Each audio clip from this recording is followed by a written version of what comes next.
What's up, guys? Welcome back to another video. So with the 2024-25 season behind us, with the Florida Panthers being the 2025 Stanley Cup champions, and with a couple offseason moves that have started to happen. We've seen Chris Kreider get traded to the Anaheim Ducks. We saw Mason Marchment get traded to the Seattle Kraken, and also Eric Holla to Nashville. So with the offseason starting to come, but we still have a good idea what every team is, their direction is, okay? So some teams are trying to get better. Some teams are trying to get worse. So what we're going to do today, before all the moves are happening, we're going to put every team on a tier list. So you have Stanley Cup contenders. You have playoff teams that are very likely to make the playoffs. After that, teams that are in the mix, fighting for a playoff spot, whether they make it or not. After that, you have teams that are in no man's land, that their odds of making the playoffs are very slim, but they're not bad enough to finish like bottom 3, bottom 5. And then finally, you have tanking for the first overall pick. Obviously, we all know next season there is a generational talent in the draft. Gavin McKenna, who they're saying is the best prospect since Connor McDavid, and even better than Connor Bedard. So I think that, and obviously he's his second cousin as well, which is quite ironic. So what we're going to do now, we're going to put these teams on tier lists going from in alphabetical order, so from Anaheim all the way to Winnipeg. Yeah, for the Anaheim Ducks, I'm going to put them in the mix. Obviously, they've been one of the worst teams in the league the last few years, but they have a lot of good young players. They started getting a bit better this year. They finished with 80 points in 82 games, mainly because Lucas Dahlstrom was very, very good, and John Gibson as well. But I think now the Ducks, it seems like, especially with the Chris Kreider acquisition, it seems like Pat Verbeek really wants to get aggressive to get this team to the playoff level. It seems like they're very interested in trying to sign Mitch Marner. I think they're going to be very aggressive this summer. And the Pacific Division isn't that strong with when you see San Jose tanking, when you see Seattle, Vancouver, Calgary that aren't necessarily that great. So there is a spot there for Anaheim to make the playoffs. So I have them in the mix. Obviously, I don't know if they'll make it or not, but they're going to be probably finishing with around 90 points and flirting with that playoff line. Now for the Boston Bruins, I have no choice but to put them in no man's land. Obviously, the Bruins have been one of the best teams in the league the last 15 years, but they decided to sell at the deadline after missing the playoffs. They traded away Carlo, they traded Marchand, they traded Coyle, etc. So, it leaves that now their team is pretty weak. They're very weak down the middle. I don't think that the Bruins are necessarily tanking, because when you have David Pastrnak, Charlie McAvoy, and Jeremy Swayman, your team's just not bad enough to tank. But I don't really see them being super aggressive to get better. They're probably going to finish bottom 10 again next year, but I don't think that their team is good enough to make the playoffs, especially in a very competitive Atlantic division. Right, here's a team that's pretty tough to do, the Buffalo Sabres. Obviously, the Sabres have missed the playoffs the last 14 years, but now there's players that are kind of getting unhappy with their young guys. JJ Peterka seems like he wants to get traded out of there. We could see maybe Alex Tuch, Bowen Byram, maybe even Tage Thompson could get traded. So if that happens, it obviously depends what they get in return, because it looks like they're probably going to want to get some NHL-ready players in exchange. But if they get draft picks or prospects, they're obviously going to finish at the bottom. They could tank for the first overall pick next season. It's just with all this uncertainty, I can't justify putting them in the playoffs or even in the mix even. So yeah, it's really hard. It must be really difficult to be a Buffalo Sabres fan right now, that's for sure. Next up for the Calgary Flames, this is a tough one because they were in the mix for the playoffs last season. They missed the playoffs by a tiebreaker against with the St. Louis Blues. But honestly, I don't look at their team and say that this is really a playoff team. Obviously, Dustin Wolf was a big part of them being in the mix. I don't know. I think with Anaheim getting better, with Utah getting better, it's going to really make it complicated for the Flames to make the playoffs next year. I don't think that they have enough high-end talent. Unless they go aggressive this summer, I think they're probably going to trade maybe Rasmus Anderson, which is going to weaken their team. They're not bad enough to tank, but I don't think they're good enough to make the playoffs, to be honest. And that's why I have them in no man's land. Next up, I got the Carolina Hurricanes. Obviously, the Carolina Hurricanes made it to the Eastern Conference Final this year, but they didn't really have a cup-caliber team, mainly because they lost a ton of key players in the offseason last year. But I think that Carolina is going to start spending. Obviously, I can't put them quite yet in cup contender, considering that they haven't made the right moves. And this reminds me kind of what happened with Boston last year, where they overachieved in the regular season. And, they had a lot of cap space for last summer. We thought they'd all get the key players in order to get them over the hump. And they signed Lindholm, Zadorov. They traded away Olmark. They waited until last bit to sign Swayman and didn't have a great year. So Carolina, there's a chance that happens as well. So I'm going to be conservative with Carolina.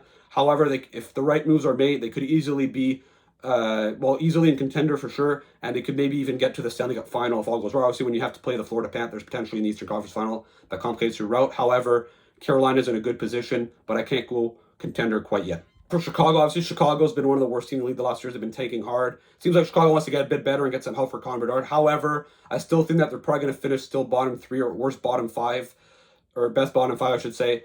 So I think Chicago probably still tanking to get McKenna. I think they need that high-end superstar, especially that they missed out on the top two in this year's draft as they're drafting third. So I think Chicago is going to have to try to finish again bottom three, I think, while also giving Bedard a bit of help in order for him to improve as a player. Now for the Colorado Avalanche, obviously they were my pick to win the Stanley Cup in 2025. Unfortunately, that did not happen. They lost in the first round. However, I still got them in contender. I had doubts that they'd maybe get back to that level next year if they were to lose Brock Nelson, who was their second-line center, and lose a bit more depth. But they were able to bring Nelson back. They're going to have a full season of Mackenzie Blackwood, which is going to help a lot with their goaltending because for the first quarter of the season, it was terrible. So I think Colorado is a top contender, maybe even the top team in the Central Division as of right now. So we'll see. I think Colorado, however, still has a good chance at winning the Stanley Cup next year if all goes right. Next up, the Columbus Blue Jackets. Obviously, they had an excellent season considering that they lost Johnny Gaudreau. He passed away, unfortunately. They really rallied together. They have a lot of good young players. They overachieved. They almost made the playoffs. They lost because the Carolina Hurricanes put out an AHL caliber roster against the Montreal Canadiens in Game 82. However, with the goaltending that they have, unless they're able to upgrade that, it's going to be really tough to get back there. They do have a lot of young talent. However, I do think that they overachieved a little bit. I could see a little bit of a fall off next year, but I still think they're going to be competing for a playoff spot in the mix. The Metropolitan Division isn't that strong either. So I think Columbus, there's a good chance that they're in the mix, but right now they're probably on the outside looking in when it comes to making the playoffs. Now for the Dallas Stars, I'm going to put them in contender still, considering that they still have a really, really strong team. However, their depth isn't going to be as strong, considering all the cap problems that they have and the fact that they're going to lose a few guys. But I still think that their core is still, in good shape. They have a few more moves maybe to make in order to get to that next level and win the Stanley Cup. However, they should still be, a top 2, top 3 team in the Central Division, top 3 contender maybe in the Western Conference as well. But, with the cap, they could maybe trade a guy like Robertson in order for free cap space. Now that they traded Marchment, they're probably going to have a bit of cap space there to maybe resign a guy like Jamie Benn, and maybe they're going to dump another defenseman like Lyubushkin or Dumba. But I still think Dallas, should be a contender. Carolina, you could maybe argue putting them in there as well, but the reason is because Dallas is more proven and has a better roster as of right now before Carolina made their offseason moves. So that's why I have Dallas in contender and Dallas and Carolina in playoff team. Now for the Detroit Red Wings, obviously the Red Wings almost made the playoffs in 2024. They missed it by a tiebreaker against the Washington Capitals. This year they took a step back. Their defense core just wasn't good enough. Their forward depth wasn't good enough. Their goaltending wasn't good enough. If you're Steve Yzerman, you have to go aggressive in order to save your job. I expect him to as well. So I think the Red Wings are going to be competing for a playoff spot. Now, are they going to make the playoffs? It depends on the guys that they go get. But I think the Red Wings are going to be in a position yet again. They weren't that far. They were like 6 points out of a playoff spot. So they're not that far. But I think they're going to have to really make some big moves in order to get over that playoff line for the first time in almost a decade. Next up, the Edmonton Oilers. The Oilers, it's going to be pretty tough to get back to making it after 2 Stanley Cup final losses against Florida in back-to-back years. They're going to lose a lot of depth. Leon Draisaitl's contract is kicking in at $14 million AAV. Evan Bouchard's going to get a big raise from $3.9 million. He's probably going to get in the $8, 9, maybe even $10 million range. So that's going to really hurt their cap. A few other guys are expiring like Skinner, Perry, Brown, etc. Not high-impact guys, but still guys that, brought some value to the team. Their goaltending is still a question mark. Their defense core is still a question mark. However, I had doubts on them in these playoffs, and they always found a way to win. But it's going to make it even harder next year. We'll see. Edmonton could still very well. I'm going to put them in contender, considering that they always find a way to pull through. But I don't think this is a team that has what it takes. They showed the last 2 years. They're maybe still the best team in the Western Conference, but they're not the best team in the National Hockey League. And the Florida Panthers are probably going to get back there again next year. And Edmonton, I don't think, is still going to have what it takes in order to beat Florida. What a coincidence. We've arrived to the Florida Panthers. Yeah, Stanley Cup contender, Stanley Cup favorite right now. I don't think that's even a debate. They're probably going to bring back Sam Bennett. Marchand, there's a chance as well. Maybe even Aaron Ekblad. If they do that, they're probably the favorites to win. I'd probably bet on them to win a 3rd consecutive Stanley Cup. There's no flaws with this team. The goaltending's strong. Their defense core strong. Their forward depth is incredibly deep. And, this is just a team that has absolutely zero weakness. And unless it's fatigue or something or injuries, this team is going to get, yet again, probably at least to an Eastern Conference final. If I had to bet a Stanley Cup final, and depending on who they play in this final, they'll win again. I think the Florida Panthers have to be the Stanley Cup favorites. Next up, the Los Angeles Kings. I'm going to put them in playoff team. Obviously, they've lost in the first round the last 4 years against the Edmonton Oilers. This year was pretty ugly considering that 2-0 lead and home ice advantage. However, I think the Kings, when they brought in a new general manager, they brought in Ken Holland. He's probably going to be aggressive this summer in order to get this team to the top. They need, I think, a bit more high-end talent up front. If they do that, they could maybe go on a run next year. It'll take still a lot because it seems like they're very far away from the Edmonton Oilers. Even if the Oilers, I think, will also take a step back. We'll see. But I think the Kings are a playoff team, but they could, if with the right moves, they could maybe be put in contender. But like, once again, it's still too early to judge that. For another team that's in a similar spot as the LA Kings, the Minnesota Wild, another team that has a hard time going far in the playoffs. Obviously, they've had some cap problems the last few years with the Suter and Parise buyouts, but the big part of those contracts, are coming off the books. So the Wild are going to have a bit more cap space to spend this summer. They're probably going to want to look for a bit more forward depth, especially, and get to get this team to another level, because against Vegas they fought hard, but they didn't have Vegas's level depth. So I think that's what they're going to have to do. We'll see. Minnesota still has a pretty tough path. They're playing in a tough Central Division, but I think Minnesota, a playoff team most likely, unless that they get a bunch of injuries. They were one of the better teams in the league, by the way, like the first half of the year until injuries started creeping in with Kaprizov especially. So I think the Wild should make the playoffs, but again, a contender. It depends on the moves that they make this summer. Now moving on to my favorite team, the Montreal Canadiens. I'm going to put them in the mix again. They obviously were one of the worst teams in the league the first 2 months of the year. I think they were like 31st, but they ended up rallying back. They ended up making the playoffs as the last wildcard team in the last game of the season. Obviously, this is a very young team. I think they were the youngest team in NHL history to ever make the playoffs. I don't know if they'll make the playoffs. That depends what they do this summer. They obviously, a big hole that they need to fill is a second line center, because Kirby Dach, Alex Newit wasn't doing the job. They also have Dvorak, who played pretty well down the stretch, who's a free agent. He's most likely going to walk as well. So the Canes are in a position where they probably have the inside edge to make playoffs, considering if they can avoid a terrible start, they're in a good position. However, they have to make the right moves. Kent Hughes said that that the team is most likely going to be younger as well next year, which doesn't bode well with their playoff odds. However, I don't know if I'll bet them necessarily make the playoffs right now. However, with the right moves, they could very well not only make the playoffs as a wildcard team, but potentially even compete. Maybe not for first place in the Atlantic, but maybe top 3 spot in that division. Doesn't seem that unlikely if the right moves are made. Next up, the Nashville Predators. I got them in no man's land. Obviously, last summer, they were viewed as the winners of the offseason signings. Stamkos, Marchessault, and Shea to big deals. They thought they were going to be competing for the cup. Instead, finished at the bottom of the league. I don't think the Predators are this bad, even though they do have an older core. Their analytics were still decent, showing that they're probably not a bottom 5 team. I don't think that their team is good enough to make playoffs. I think they're too slow. They don't have enough depth, especially down the middle. However, I do think that they should be relatively better, probably a 500-ish team. But again, I don't think this team is good enough to make playoffs, and probably going to have to go in a younger and rebuilding direction over the next 2 years. For the New Jersey Devils, I got them in a playoff team. Obviously, last year, they were aggressive last summer, getting Markstrom, Pesce, Brennan Dillon. They were hoping that they would take the next step after missing the playoffs disappointingly the year prior. They were one of the better teams in the league to start the year. However, they started getting injuries. Jack Hughes missed the end of the season. He wasn't there in the playoffs, and it really exposed them, especially their lack of forward depth. They lost in 5 to Carolina. Seems like Tom Fitzgerald is going to want to make some big moves in order to shake up this core and bring this team to the next level.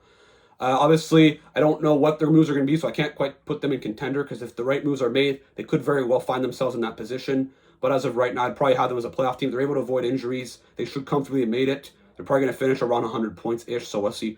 I think the Devils, though, should make the playoffs this year. Except the New York Islanders have been probably the definition of mediocre over the last 3-4 years. They changed general manager. Matthew Dalch is now replacing Lou Lamoriello. They got the first overall pick in the draft. It depends on what they take. If they take Matthew Schaefer, odds are Schaefer's not going to be playing for the Islanders next season. He'll probably play in the OHL. If they take Michael Misi, he's probably going to play next year. I don't know if he'll make that big of an impact or not. It seems like Darch doesn't really want to tear this thing down. He thinks that there's too many good players for them to really go in a full rebuild. So they're probably going to bring back a similar type of team. They're probably going to get rid of a few veterans and bring in some younger guys. All this to say, they're borderline. I put them in no man's land for now, but I'm hesitating to put them in the mix, because the Islanders, they weren't that far from a playoff spot this year until the trade deadline. When they traded Nelson, they had a lot of injuries. We'll see. As of right now, I just don't think their team is good enough, and I think the Eastern Conference is going to be a lot more competitive next season than it was this year. So right now, I'd probably on the outside looking in, but they're for sure the closest team I'm going to have in the no man's land tier to being in the mix. That's for sure. Next up, the New York Rangers, obviously after winning the President's Trophy last season, having Stanley Cup aspirations for the 24-25 season, a complete collapse. They missed the playoffs. Some big changes are going to happen. They traded already Chris Kreider. There's rumors with Lafreniere, Zibanejad, Keandre Miller. Obviously, they're going to want to bring in some players to replace those guys as well. So there's too much uncertainty right now. I'd probably just have them in the mix. They do have enough talent to make the playoffs. However, their depth is concerning. It's going to be tough. They could easily also be worse as well next year. They could also make the playoffs. I don't know. I don't really expect them to be a contender again, however. So I'm going to put them in the mix for now. But I absolutely have no clue what's going to happen with the Rangers this summer, that's for sure. Now for the Ottawa Senators, I'm also going to put them in the mix just like the Montreal Canadiens. They made the playoffs. with their young core. They're not a lock to make the playoffs yet again next season, so they're going to have to make some big moves to improve their team. I trust that they're probably also going to do that. So if I had to bet right now, them and the Canes are most likely going to make the playoffs if they make the right moves. I'm more confident, to be honest, in Ottawa making the playoffs, however, considering that Montreal seems to be still kind of thinking of the future, while with Ottawa, they've really gotten to the point now where they have no choice to go for it, but to go for it and make the playoffs. I think Ottawa's going to try to improve this team, get aggressive, and I think, but for now, because they haven't made the moves, I had to put them in the mix, but I like their odds still at making the playoffs next season. Next up, the Philadelphia Flyers. Obviously, the Flyers have been rebuilding the last few years, but they haven't really been tanking. Once again, I expect a similar type of season. I'm going to put them in no man's land. They might even finish like 4th or 5th last anyway with this team, because I don't think their team is very good. However, I think they're going to still try to bring in some players to improve their team a little bit. Maybe a goaltender, some more youth. They're probably still going to finish bottom 5 still, so they're probably still going to get a top prospect. But I don't think that they're trying to purposely lose like a team like Chicago and a few other teams that are going to be coming up relatively soon. Getting to a team that I think is tanking for next season, the Pittsburgh Penguins. Obviously, their core, they were one of the best teams in the league for the last 20 years, but their core is starting to age. Crosby's 38 or 37. Le Temps, Malkin 38. Seems like Malkin next year is going to be his last season in the NHL. It seems like they're really, as of right now, the only true sellers this summer. Will they trade Crosby? I don't really think he will get traded if I had to bet, but it could happen. Maybe Malkin. Seems like they're probably going to trade a guy like Carlson, Raquel, or Rust. They're going to be really weak. I think that's what they have to do as well, because when you have a chance to get a guy like Gavin McKenna, who could become that franchise player for Pittsburgh long term, they got to take that chance. They got to get worse. They got to do a nuclear rebuild, just like Chicago did a few years ago, and change direction completely. I think that's what is best for the Pittsburgh Penguins organization as of right now. Also, another team that I think is also trying to tank next season, but get a bit better, is the San Jose Sharks. Obviously, the Sharks have been the worst team in the league the last 2 years. They got the first overall pick last year. They got Macklin Celebrini. This year, they're going to have the second overall pick. They're probably going to get either Matthew Schaefer or Michael Misa, depending on which one is still available. I think that the future is very bright with this team, but they're still maybe lacking one more top prospect. They still finished bottom. They still finished like with 50 points, so they're still going to be probably a below 70-point team for sure, which is going to get them a top 3 pick. But they are going to still try to get a bit better to help guide young guys like Celebrini and Will Smith. So I think the Sharks still going to be a bad team, still going to be tanking, but not. They're more on the upswing. Them and Chicago are more on the upswing, unlike Pittsburgh that is trying to finish now at the bottom. Now the Seattle Kraken, I have them in no man's land. The Seattle Kraken have been pretty average. Obviously, year 1 they were pretty bad. Year 2 they ended up making the playoffs. They went to the second round. It bolstered their expectation, heightened their expectations, and ever since then they've been disappointing. I think the Seattle Kraken should just accept that the team's just not good enough, and they should think more of rebuilding. I don't know if they've gotten to the point yet where I can say that they're tanking, but I still think they're going to be probably a bottom 7 team in the National Hockey League, I would say, as of right now. But not bad enough to finish they could still win the lottery like the Islanders did, but I don't think they're bad enough to finish bottom 3, but they're not good enough to make the playoffs as of right now. Except the St. Louis Blues, they missed the playoffs the last 2 years. They've been relatively close. They had a pretty bad start to the season. They changed coach, they brought in Jim Montgomery, and they had a very, very strong end of season. They almost beat the Winnipeg Jets in 7 games, but it wasn't for a last-minute choke. I think the Blues, they might want to make a few moves there to get their team better, because the Central Division is incredibly, incredibly tough, with Utah especially coming up, and I think there's maybe like 3 or 4 teams at least in the division that I would say are better than the Blues. So I think the Blues are going to be in the mix, but again, with how they're going to have to make a big move, a big splash this summer in order to get themselves over that playoff line and really reserve their spot for the playoffs. It's going to be very, very tough with how tough the Western Conference is as of right now. Next up, the Tampa Bay Lightning, the team that I had going to the Stanley Cup Final from the Eastern Conference. Obviously, they lost in 5 games to the Panthers. I still got them in contender. I still think that if they would have gotten past Florida, they would have gotten to the final. I don't know if they would have beaten Edmonton or not, but I think they would have gotten to the final anyway. They still have one of the best goalies in the league. They still have, Hedman and McDonough are still good despite getting older. They still have an amazing offense. So, if they can avoid it somehow, Florida, that'll be, that's their big challenge. But I still think that they're the second best team in the Eastern Conference as of right now. Maybe the third best if Carolina gets aggressive this summer and improves their team. But Tampa Bay is near the end of their window, but I still think they still maybe have another run left in their core, so we'll see what happens. That's why I have them in contender. Next up, another Atlantic Division team that's been obviously very competitive the last almost decade, the Toronto Maple Leafs. Obviously, they got past the first round this year. They lost to Florida in 7 games, so they put out a better fight than the Lightning. However, Mitch Marner seems like he's going to leave. I think they're going to make some big changes this summer. If If you lose a guy like Marner who got 100 points this year, that's probably at least 30 goals less. And this is a team that didn't really dominate their oppositions like previous years. It was more close games that they were able to get out, especially through overtimes and one-goal games. If their goaltending isn't as stellar as it was last year, they're also going to be in trouble. I got them in playoff team as of right now. Their team could be better potentially if they're able to spend that money wisely. But, and Tavares is also a chance that he leaves if considering he's a free agent. Toronto could also be a lot worse and maybe even miss the playoffs potentially with Montreal and Ottawa getting better. So it'll be interesting to see. But as of right now, I'm going to be conservative and just put them in playoff team. Next up, the Utah Odd Club, now the Utah Mammoth, who obviously almost made the well, they weren't that far from the playoffs last year. They have a very young team, a lot of good, young, talented players. I think Utah's goal next season is to make the playoffs. They're going to go aggressive this summer. Obviously, I can't guarantee a playoff spot. The Central Division is incredibly tough. Just ask the St. Louis Blues. But I think that they're going to be in that playoff mix there. Whether they make play or not is going to depend on their offseason moves, but I like their chances for next season if they make the right moves. Next up, the Vancouver Canucks. A year ago, I would have had them comfortably in a playoff team, but with losing JT Miller, with the fact Elias Pettersson hasn't performed, the fact that Demko only has 1 year left and he's been injury prone, the Canucks just, and I've even seen rumors of Quinn Hughes getting traded maybe in New Jersey to play with his brothers. The future isn't looking that great for Vancouver as of right now, and to be honest, I don't really like their odds of making the playoffs unless they make some big moves. They're probably also going to lose Brock Besser as well. I'm going to put them in no man's land, and if everything goes wrong, they could even finish bottom 3 in the National Hockey League. Honestly, it wouldn't shock me. I'm not really optimistic when it comes to Vancouver for next season and for the offseason with what they're going to be able to do. The final 3 teams, the Vegas Golden Knights, I've got them in Stanley Cup contender. Obviously, they finished 3rd overall in the National Hockey League, 2nd place in the Western Conference. They beat the Minnesota Wild, but in the 2nd round against Edmonton, they didn't really look that great. Knowing Vegas, who always has Stanley Cup pedigree, and anything short of a cup is failure, they're going to go to aggressive. Obviously, there's rumors with Mitch Marner. If they're able to get that work, to make that work, even though Marner isn't a proven playoff player, he still makes the team better. I think Vegas, they don't have that many weaknesses. If they could get one more impact player, I think Vegas could easily get to Stanley Cup caliber. So I think Vegas is a team to watch for next year. And I honestly trust they always find a way to improve their team. And even with the team that they have now, I think that they do have a team that can compete for the Stanley Cup. Now for the Washington Capitals, the final team here in the Eastern Conference. Obviously, they finished 1st place in the East, but I do think that they overachieved a lot this year, and it showed when they played Carolina in the 2nd round, who obviously got destroyed by Florida in the conference final, that they're not the best team in the Eastern Conference. They're maybe the 5th best team. A lot of things went right this year. They got great goaltending. A lot of players that they picked up had career years. A lot of their young guys also.